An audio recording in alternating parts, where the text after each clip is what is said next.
전에 우리가 마가복음 강의 59번째 시간으로 가까이 그러나 아직이라는 제목으로 말씀 나누기 원합니다. 우리가 평소에 교회에서 누가 오기로 했는데 안 와서 이렇게 전화를 하면 그런 말 하죠. 거의 다 왔어. 좀 있으면 가. 그러면 어떻게 하죠? 우리는 그냥 시작을 해요. 왜? 그 사람 다 왔구나.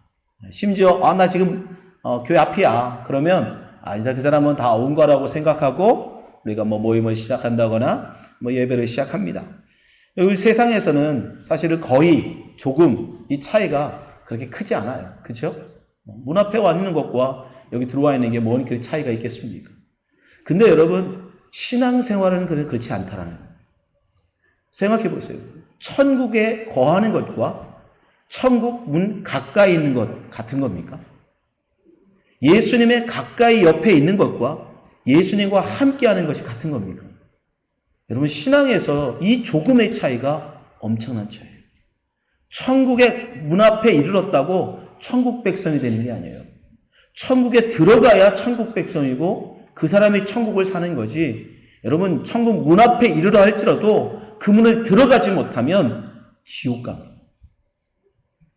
이 신앙생활에서는 이 조금의 차이, 아주 가까이, 우리가 아무리 가까이 왔다 할지라도, 아무리 문 앞에 왔다 할지라도 그 문을 들어가지 못하면 여러분, 우리는 영원한 멸망, 영원한 지옥으로 떨어질 수밖에 없는 거예요. 그래서 이 가까이가 굉장히 좋은 것 같지만 사실은 이 가까이가 굉장히 사실은 두려운 거예요. 오늘 예수님께 질문을 하는 이 서기관에게 마지막에 마치 칭찬처럼 말씀하십니다. 내가 하나님 나라에 멀지 않도다. 멀지 않다. 여러분, 멀지 않다고 했지 그가 하나님 나라에 들어갔다라고 얘기하지 않아요. 그가 하나님 나라 백성이라고 말하지 않아요. 멀지 않게 가까이 왔다라는 거예요. 그래서 이 말씀은 여러분, 우리가 주의해서 들어야 되는 말이에요. 이 친구가 이제 천국 갔겠구나.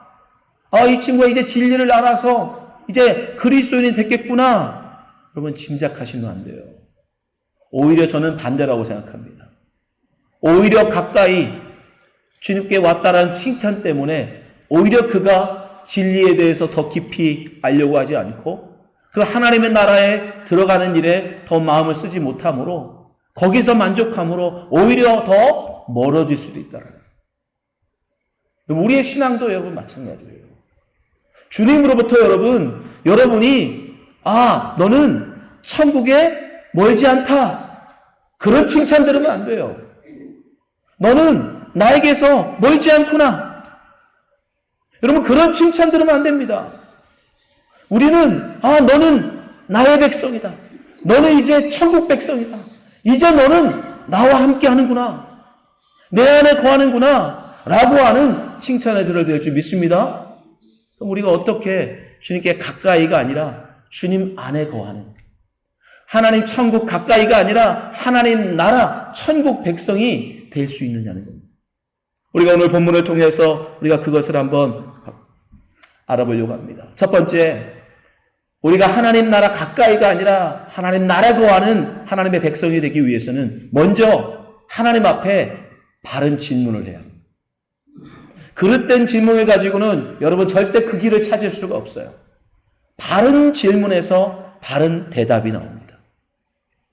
오늘 28절 말씀에 보면 서기관 중 한 사람이 그들이 변론하는 것을 듣고 예수께서 잘 대답하시는 줄 알고 나와 묻되 모든 계명 중에 첫째가 무엇이니까?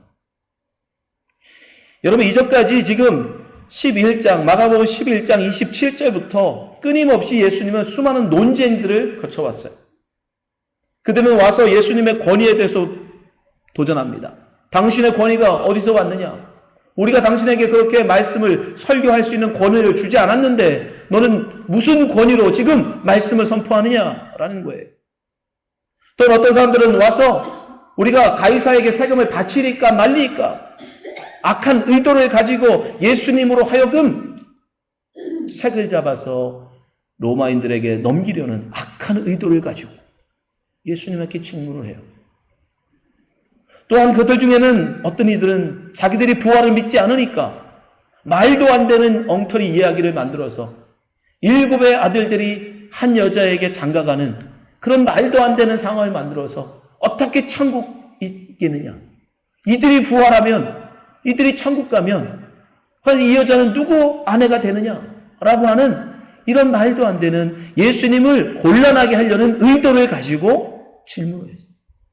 이제까지 수많은 사람들이 예수님께 질문하는 모든 질문들은 다 어떤 질문들이에요? 예수님을 공격하는 질문, 예수님을 난처하게 하는 질문이에요. 예수님을 책잡으려고 하는 질문들이에요. 그러나 이 서기관의 질문은 뭡니까? 진리를 위한 질문이에요. 그토록 그가 그동안 너무 간절히 알고자 했던 진리의 원함. 왜냐하면 이 사람은 서기관입니다. 서기관이라고 하는 사람들은 뭐 하는 사람들이냐면 성경을 필사하는 사람들이에요. 옛날에는 특별히 예수님이 살아계실 때, 예수님이 활동하던 시대에 이 히브리어라고 하는 이 언어는 고어예요. 현재 쓰지 않는 언어. 그냥 성경책에만 기록된 언어였어요. 그러다 보니까 그것을 읽고 해석할 수 있는 사람들이 많지 않았어요. 그래서 특별히 사람들을 선발해가지고 그 히브리어를 읽고 해석할 수 있는 사람, 그리고 그 히브리어를 그대로 카피할 수 있게. 왜냐하면 그때는 카피 머신도 없고 인쇄를 할 수 있는 인쇄물도 없었기 때문에 유일한 방법이 또 다른 종이를 갖다 놓고 그걸 그대로 베껴 쓰는 거예요. 그 일을 하는 사람이 바로 서기관들이에요. 그런데 이 서기관들은 그러니까 몇몇 안 되는, 그 당시에 성경을 읽을 줄 알고 그 성경의 내용을 이렇게 설명해 줄 수 있는 사람이 많지 않았단 말이죠. 그러니까 이 서기관들은 그 성경을 필사할 뿐 아니라 성경을 이 유대인들에게 가르쳐야 되는데, 아니 이 성경을 읽다 보니까, 성경을 필사하다 보니까 성경에 뭔 계명이 너무 많은, 뭐 하라, 뭐 하지 마라, 뭐는 된다, 뭐는 안 된다, 이게 너무 많아. 그걸 모아봤더니 613가지나 돼요. 몇 개요? 그거 모르잖아요. 613가지. 너무 많아요. 그걸 어떻게 다 지키냐고요. 그래서 이분들이 머리를 짭니다. 야, 여기서 꼭 해야 되는 것과 꼭 하지 않아도 되는 거 우리가 좀 나누자. 그래가지고 꼭 해야 되는 거, 그거는 248개. 요거는 꼭 해야 돼. 이거는 절대로 해야 돼.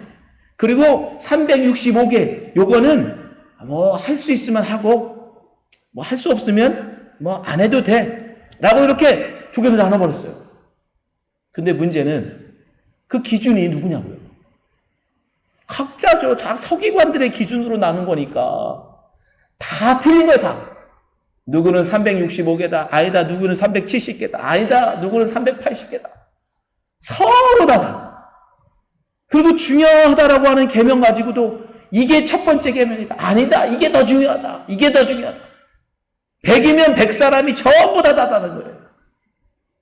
그래서 이 서기관은 그게 늘 고민이에요. 과연 뭘까? 하나님이 613가지나 되는 이 계명들을 왜 주셨을까? 왜 이 많은 계명들을 우리에게 주셨을까? 과연 이 계명들이 하나의 계명으로 모일 수는 없는 건가? 하나님이 정말 이 모든 걸 다 하라고 우리에게 주신 건가? 라고 하는 이런 진리에 대한, 말씀에 대한 고민. 그 고민이 있던 차에 예수님께서 모든 질문에 다 대답을 잘 하시니까 그때도 예수님께 물어봐야겠다. 예수님, 이 계명 중에 첫째 되는 계명이 뭡니까? 모든 계명을 다 아우를 만한 그런 계명은 무엇입니까? 라고 그가 질문합니다. 정확한 질문이죠. 왜냐하면 613가지나 되는 이 엄청난 계명이지만, 그러나 그 모든 계명은 사실은 10계명 속에 다 포함되는,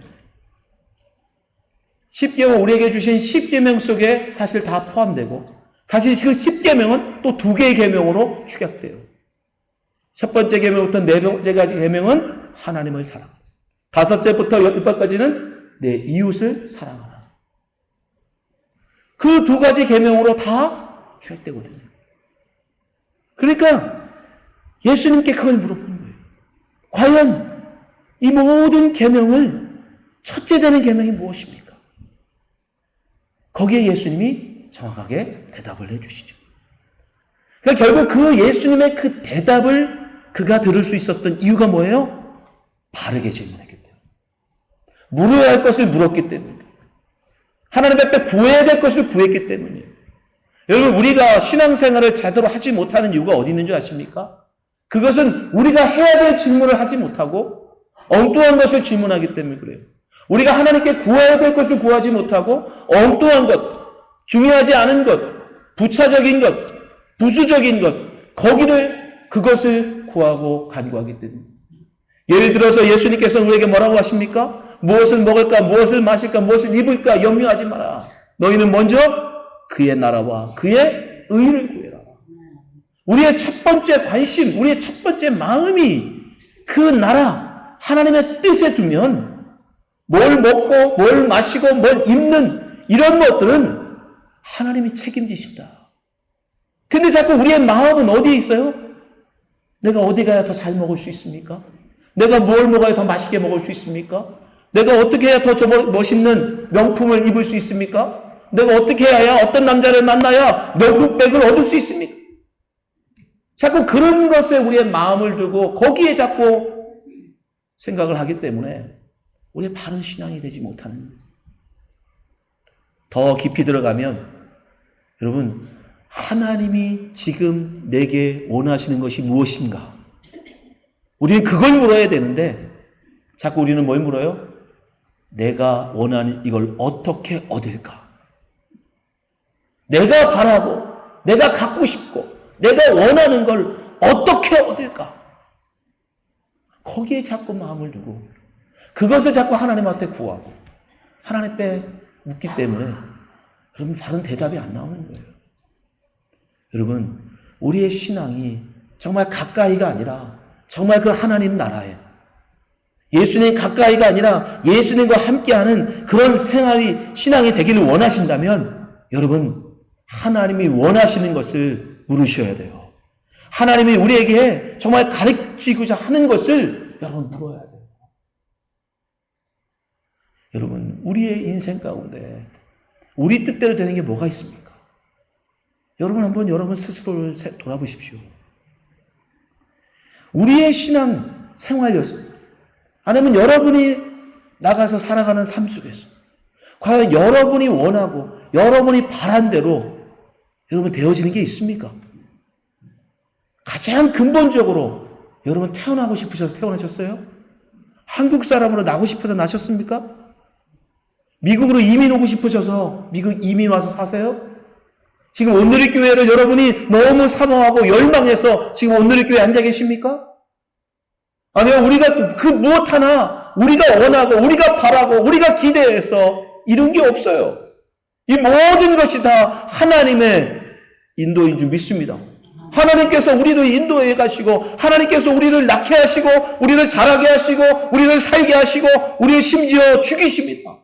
모든 것이 다 하나님의 뜻대로예요. 근데 그 속에서 내 뜻, 내 갈망, 내 요구, 내 것을 구해봐야 그게 무슨 의미가 있냐고. 그럼 여러분, 그런 질문 내려놓으세요. 어차피 여러분, 우리가 아무리 원해도 하나님이 원치 않으면 안 됩니다. 아멘? 여러분, 우리가 아무리 원하고 바라도 하나님이 주시지 않으면 우리는 얻을 수가 없어요. 그러니 여러분, 생각을 바꾸세요. 여러분의 질문을 바꾸세요. 여러분의 관심을 바꾸세요. 내가 필요한 게 아니라 하나님이 원하시는, 하나님이 과연 지금 내 인생 가운데 뭘 원하시는가? 왜 나를 지금 이곳, 이 온누리 교회에 있게 하시는가? 왜 지금 나를 이 사람과 살게 하시는가? 왜 나를 이 직장에 다니게 하시는가? 왜 나를 지금 이 상황 속으로 밀어 넣으시는가? 여러분, 그 하나님의 뜻을 구하고 그 하나님의 뜻을 찾을 때 우리는 비로소 그것을 허락하신, 그것을 보내신 하나님의 뜻대로 살아가는 백성이 되는 것입니다. 그걸 찾지 못하고 자꾸 다른 질문하고 다른 것에 마음 쓰고 다른 거 구해봐야 우리는 주변만 맨들 뿐입니다. 여러분이 진정 하나님 나라 가까이가 아니라 하나님 나라에 거하기를 원하신다면 하나님이 원하시는 것을 물으시고 대답을 얻는 여러분 되시기 바랍니다. 두 번째, 우리가 어떻게 하나님 나라 가까이가 아니라 하나님 나라에 갈 수 있는가? 그것은 하나님이 우리를 향한 신앙의 본질을 알아야 돼요. 신앙의 본질. 하나님이 과연 하나님의 백성에게 뭘 원하시는가? 여러분, 우리가 이 땅에 태어나고 이 땅에서 예수 그리스도를 믿고 신앙생활하는 게 우리의 선택이 아니잖아요. 하나님의 선택이시고 하나님의 역사잖아요. 그러면 그렇게 하신 의도가 있을 거 아니에요. 그렇지 않습니까? 우리 중에 많은 분들은 심지어 미국 오기 전에는, 이민 오기 전에는 예수를 모르다가 이민 와서 비로소 교회를 다니게 되고 예수를 영접한 분들이 많아요. 그럼 우리가 뭐를 할 수 있어요? 아, 나를 이민 보내신 이유, 아, 나를 이 미국 땅에 와서 살게 하신 이유, 나를 이방 사람으로 이 땅에 살게 하신 이유, 적어도 하나는 분명히 하죠. 예수 믿게 하시고. 아, 예수 믿게 하시려고 나를 이곳에 보내셨구나. 그것처럼 여러분, 우리의 인생의 삶에 하나님이 목적하시고 하나님이 원하시는 신앙의 본질이 있어요. 우리를 예수 믿는 사람으로 부르실 때 그냥 이쁘니까, 말 잘 들으니까, 착하니까 여러분 부르신 게 아니에요. 우리 각자 우리 모든 사람들 각자를 향한 하나님의 뜻이 있고 목적이 있다라요. 그걸 알아야, 그걸 깨달아야 비로소 우리는 천국 백성으로서 참된 그리스도인으로 여러분 살아갈 수 있는 거예요. 바로 예수님은 그것을 위해서 그의 질문에 대답을 해주십니다. 자, 29절 30절에 예수님께서 대답하시죠. 예수께서 대답하시되 첫째는 이것이니 이스라엘아 들으라. 주곧 우리 하나님은 유일한 주시라. 내 마음을 다하고 목숨을 다하고 뜻을 다하고 힘을 다하여 주 너의 하나님을 사랑하라 하신 것이요. 신앙의 본질이 무엇이라는 겁니까? 우리를 하나님의 백성으로 부르신 이유가 뭐라고요? 하나님을 사랑하라. 하나님을 사랑하라. 하나님을 사랑하는 자로 살게 하시려고 지금 우리를 부르셨다. 근데 이 말씀을 듣는 서기관은 처음에는 아마 이 말씀을 들었을 때 약간 서운한 말이 얘기가 돼요. 뭐 그건 누구나 알지 않나? 왜냐하면 지금 이 29절 30절에 인용한 예수님의 이 말씀은요, 신명기 6장 4절 5절을 인용하신 말씀이에요. 그러니까 예수님이 하신 말씀이 아니고 이미 모세를 통해서 신명기라고 하는 성경에 기록된 말씀을 예수님이 인용해서 얘기하시는 거예요. 심지어 이 본문은 쉐마라고 불러요. 쉐마. 왜냐하면 쉐마 이스라엘이라고 시작되기 때문에 이걸 쉐마라고 부르거든요. 이 쉐마 이스라엘은요, 이스라엘 사람들이라면 누구나도 암송하는 구절이에요. 모든 사람. 심지어 왜 그들이 암송하냐면 어릴 때 말을 배울 때 제일 먼저 유대인 남자애는 말을 배우면 첫 번째 성경 가르치는 구절이 이 구절이에요. 주 너의 하나님은 유일하신 하나님이시다. 너는 마음을 다하고 뜻을 다하고 힘을 다하여 주 너의 하나님을 사랑하라. 이걸 암송하게 시켜요. 그러니까 이거는 거의 모국어처럼 외운 튀어나오는 구절이에요. 심지어 이 사람들은 이 구절을 얼마나 중요시 여기냐면 이 구절을 작은 종이에다 써가지고 이렇게 말아가지고 조그마한 네모난 상자를 만들어서 이마에다 메고 다녀요. 또 손목에도 가죽끈에다가 적어가지고 가죽끈을 메고 다녀요. 그리고 볼 때마다 시간이 있을 때마다 그걸 풀어서 그걸 읽습니다. 쉐마 이스라엘. 주 너의 하나님은 유일하신 하나님이시다. 마음을 다하고 뜻을 다하고 힘을 다하여 하나님을 사랑하라. 수없이 암송하고 그들이 외웠던 말씀이에요. 알고 있는 말씀이에요. 근데 예수님이 또 그 말씀을 지금 인용하시는 거예요. 이게 첫째라고 말씀하시는 거예요. 이미 알고 있는데 왜 예수님은 또 그걸 얘기하실까요? 예수님이 여기서 강조하는 건 뭔지 아십니까? 안다가 아니라 그대로 사느냐. 그가 지금 질문은 뭐예요? 첫째 계명이 무엇입니까? 알에 대한 질문이에요. 알고 싶다는 거예요. 여러분, 하나님 말씀을 안다고 천국 백성이 아닙니다.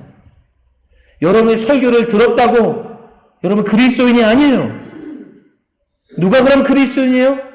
말씀대로 사는 자. 하나님의 말씀을 아는 자가 아니라 하나님 말씀대로 살아가는 자. 하나님 말씀대로 순종하는 자. 하나님 말씀대로 행하는 그 사람이 진짜 하나님의 백성이라는 거예요. 예수님이 지금 이 말씀을 굳이 그들에게 전하시는 이유, 그에게 전하시는 이유는 바로 거기에요. 너는 이미 알아. 첫째 계명이 무엇인지 너는 이미 알고 있다. 바로 쉐마다. 그걸 행해라. 그게 하나님이 우리를 향한 하나님의 뜻이다. 여러분, 이 시대에도 마찬가지예요. 여러분, 설교만 들어서 여러분 그리스도인 되는 게 아니에요. 그리스도인 가까이는 갈 수 있어요. 그리스도인처럼 흉내는 낼 수 있어요. 예수님 가까이는 갈 수 있지만 여러분, 설교를 듣고 그 말씀대로 살지 않으면, 그 말씀대로 순종하지 않으면 우리는 절대로 하나님 나라 백성이 될 수는 없습니다. 천국 문까지는 갈 수 있어요. 예수님 옆에까지는 갈 수 있어요. 그러나 말씀에 순종하지 않으면 여러분, 아무리 그것을 달달달 암송을 하고 맨날 이마에다가 손목에다 가지고 다니면서 아무리 암송한다 할지라도 여러분, 절대 하나님 백성이 될 수는 없습니다. 예수님은 그대로 살라는 거예요. 안음이 아니라 삶이어야 된다는 거예요. 그래서 지금 말씀하시는 거예요. 그래서 마음을 다하라. 마음을 다하라. 내 온 마음을 다하라. 또 뜻을 다하라. 우리 모든 의지가 정말 하나님 말씀을 내 가운데 살겠다라고 하는 그 의지. 그래서 하나님 말씀에 대한 순종은 여러분, 감정이 아니에요. 의지예요. 뜻을 다하라고 말씀하시잖아요. 여러분이 뜻을 정하고 내가 정말 그렇게 살아내겠어 라고 하는 의지를 발동하라는 거예요. 또한 심지어 뭐라고 하십니까? 힘을 다하래요. 그것을 위해서 내가 가진 모든 에너지를 다 쏟아부으라는 거예요. 내가 가진 시간, 내가 가진 물질, 내가 가진 모든 것을 다 거기에 쏟아부으라는 거예요. 예수님은 심지어 여기에 목숨을 다하라고, 마음을 다하고 뜻을 다하고 힘을 다하여는 원래 신명기에 나오는 말씀이에요. 근데 예수님이 거기다가 목숨을 다하여라까지 첨부하세요. 바로 그게 우리가 목숨을 걸고 살아내야 될 삶의 목표라는 거예요. 하나님을 사랑하는 거. 여러분, 이건 선택이 아니에요. 이게 없으면, 이 하나님의 사랑은, 이 사람의 삶이 없으면 우리는 천국 문 앞에까지는 갈 수 있어도 천국에는 못 들어갑니다. 예수님 카페 옆에까지는 올 수 있어도 예수님과 함께 할 수가 없어요. 그게 바로 하나님을 사랑하라라는 말씀입니다. 그래서 예수님이 다하고 전부를 다하는 거예요. 전인격적으로 우리의 모든 것을 다하겠어요. 거기에 올인하라는 거예요. 올인. 여러분, 정말 하나님을 사랑하십니까? 하나님을 사랑하는 여러분 되시기 바랍니다. 거기에 우리의 마음을 두셔야 돼요. 그게 우리를 그리스도인으로 부르신 이유고 우리에게 이 생명, 호흡을 주신 이유예요.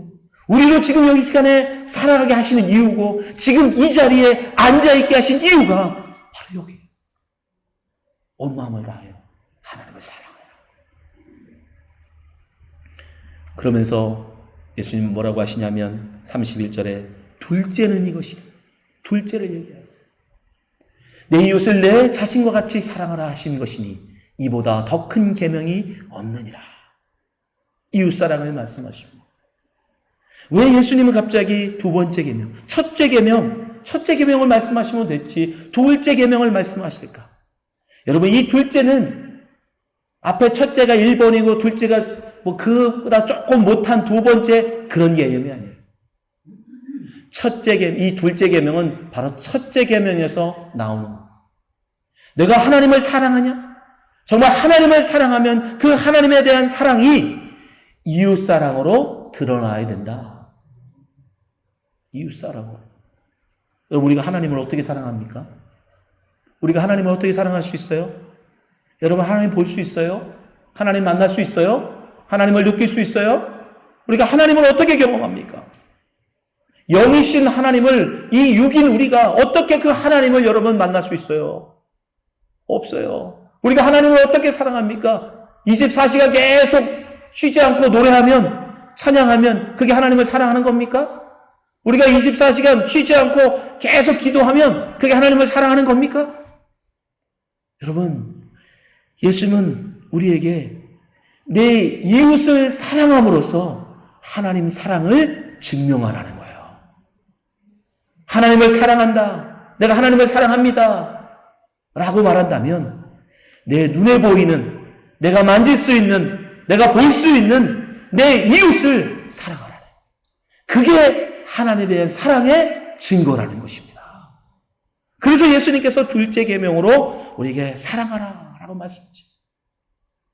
사도 요한 역시도 그것을 증거합니다. 누구든지 하나님을 사랑하노라 하고 그 형제를 미워하면 이는 거짓말하는 자니 보는 바 그 형제를 사랑하지 아니하는 자가 보지 못하는 바 하나님을 사랑할 수 없느니라. 사도 요한은 심지어 거짓말이라는 거예요. 나 하나님을 사랑합니다 라고 말하면서 이웃을 미워한다면 그 사람은 거짓말쟁이라는 거예요. 여러분, 그 사람은 그러면 천국 백성이겠습니까? 천국 가까이 있는 사람이겠습니까? 천국 가까이. 천국 문 앞에는 이럴 수 있어도 여러분, 우리가 하나님을 사랑하지 못하면, 이웃 사랑을 통하여 하나님의 사랑을 드러내지 못하면 우리는 천국 가까이는 갈 수 있어도 결코 천국에는 못 들어가는 거예요. 여러분, 분명히 기억하셔야 돼요. 이거는 예수님께서 하신 말씀. 내 이웃을 사랑하라. 근데 심지어 예수님은 뭐라고까지 하세요? 내가 너희를 사랑한 것 같이. 여러분, 그 사랑은, 예수님의 사랑은 어떤 사랑인 거예요? 우리를 사랑하신 사랑. 예수님의 사랑을 한마디로 줄이면 무조건적인 사랑이에요. 조건이 없어요. 사랑을 받을 만한 자를 위한 사랑이 아니에요. 사랑을 받을 만한 가치도 없고, 심지어 사랑을 그에게 줄 이유조차 없는 사람에게도 베풀어주는 사랑이 바로 예수님의 사랑이에요. 내가 너희를 사랑한 같은 사랑이란 바로 그 사랑인 거예요. 그래서 그 이웃에 누가 포함되는 거예요? 바로 원수가 포함되는 거예요. 예수님께서 내가 너희를 사랑한 것 같이 서로 사랑하라 말씀하실 때, 우리가 이웃을 사랑하라 말씀하실 때, 여러분, 예수님은 뭐라고 말씀하십니까? 또 내 이웃을 사랑하고 내 원수를 미워하라 하였다는 것을 너희가 들었으나 나는 너희에게 이르노니 너희 원수를 사랑하며 너희를 핍박하는 자를 위하여 기도하라. 예수는 우리의 이웃을, 한계를, 여러분, 우리는 정하죠. 아, 저 사람은 너무 내 마음에 들어. 내가 사랑할 만해. 아, 근데 저 사람은 내 스타일이 아니야. 내 마음에 안 들어. 내가 저 사람한테 사랑을 베풀어도 아무로 돌아올 게 없어. 그럼 우리는 어떻게 해요? 사랑하지 않습니다. 관심 두지 않아요. 우리는 그렇게 경계를 정합니다. 이웃을 선택합니다. 그러나 여러분, 예수님 말씀하세요. 나는 너희에게 이르노니 내 원수를 사랑해라. 원수를 사랑하라고 주님 말씀하세요. 왜 그런지 아십니까? 우리가 정말 주님의 말씀에 순종하여 원수를 사랑할 때 비로소 우리는 하늘나라 백성이 되기 때문입니다. 우리가 정말 주님의 말씀에 순종하여 내 싫은 마음, 내 싫은 의지, 내 싫은 감정, 이 모든 것을 다 내려놓고 주의 말씀 앞에 순종하여 주의 말씀대로 정말 원수를 위해서 기도하고 내가 미워하는 사람을 위해서 기도하고 내가 그 사람을 사랑할 때 우리는 비로소 하나님 가까이가 아니라 하나님 나라 백성으로 하나님 나라를 누리는 사람이 되기 때문입니다. 하나님은 사랑이라고 말씀하십니다. 여러분, 우리 속에 사랑이 없는데 우리가 어떻게 하나님을 느낄 수 있어요? 우리가 어떻게 하나님 나라에 거할 수 있습니까? 우리 안에 사랑이 있어야 사랑이신 하나님과 우리가 함께 할 수 있는 거예요. 그래서 여러분, 예수님은 내 이웃을 사랑하라 라고 우리에게 말씀하시는 것입니다. 사랑하는 성도 여러분, 우리는 천국 가까이가 아니라 천국에 들어가야 합니다. 우리는 예수님 가까이가 아니라 예수를 믿는 사람이 되어야 되고 예수님과 함께하는 사람이 되어야 돼요. 그것은 다른 게 아니에요. 하나님이 우리에게 원하시는 우리 신앙의 본질, 그 삶의 목표를 살면 됩니다. 그게 무엇입니까? 사랑하라는 거예요. 서로 사랑하라. 힘들고 어려워도 마음으로 정말 원치 않고 정말 멀리하고 싶은 그런 마음이 우리가 온다 할지라도 사랑하라 라고 하는 주님의 말씀에 순종하여 우리가 그 사람을 사랑할 때 우리는 천국 가까이가 아니라 천국을 누리는 하늘의 그 평강을 누리는 하늘나라 백성이 되는 것입니다. 마지막으로 여러분, 우리가 천국 가까이가 아니라 천국에 들어가려면 어떻게 되는가? 가까이 왔다고 만족하시면 안 돼요. 이만하면 됐다고 스스로를 만족하시면 안 돼요. 지금 이 서기관은 정말 멋있는 대답을 해요. 예수님이 해주신 대답 말고 거기다가 이 사람은 하나 더 애드합니다. 32절 33절을 보세요. 서기관이 이르되 선생님이 옳소이다. 하나님은 한 분이시오 그 외에 다른 이가 없다 하신 말씀이 참이니이다. 또 마음을 다하고 지혜를 다하고 힘을 다하여 하나님을 사랑하는 것과 여기까지는 예수님이 하신 말씀을 그대로 인용한 거예요. 근데 거기다가 하나를 더 넣습니다. 이웃을 자기 자신과 같이 사랑하는 것이 전체로 드리는 모든 번제물들보다 기타 제물보다 나으니이다. 이 말씀 사무엘상의 사무엘에 나오는 말씀이에요. 우리가 의미 없이 드리는 제사보다 오히려 이웃을 사랑하는 것이 훨씬 더 하나님이 받으실 만한 제사라는 의미예요. 그러니까 하나님이 진짜 원하시는 것은 제물이 아니라 우리의 이웃사랑, 그걸 깨닫는 거예요. 그래서 예수님이 칭찬하시는 거예요. 너 진짜 잘 아는구나. 그래, 맞아, 그거야. 그러면서 그에게 하시는 말씀이 뭐예요? 내가 하나님 나라에 멀지 않도다. 과연 이 사람은 그 후에 어떻게 됐을까요? 전 이게 너무 궁금해요. 천국 가면 이 사람부터 찾아볼 거예요. 왜냐하면 여기서 결정이 나요. 여기까지는 여러분, 우리도 갈 수 있어요. 여기까지는 우리도 노력해서 얻을 수 있어요. 이 정도, 주님의 말씀을 내가 듣고 깨닫고 진리를 깨닫는 건 우리가 열심히 노력하고 우리가 열심히 교회 나와서 설교 듣고 열심히 성경 읽으면 어쩌면 누구나 할 수 있어요. 근데 문제는 거기서 만족하고 이 정도면 됐어. 내가 주님한테 칭찬 들었어. 야, 다른 사람들은 다 책만 받고 갔는데 야, 주님이 나를 칭찬해 주셨네. 그리고 돌아가면 여러분, 이 사람은 어떻게 해요? 천국 문 앞에는 간 사람이지만 천국은 못 들어간 사람 되는 거예요. 여기서 만족하지 않고 주님이 천국에 가까이 왔다고 했으니 그러면 천국이 뭘까? 내가 어떻게 천국에 들어갈 수 있을까? 과연 주님이 이게 원하시는 건 뭘까?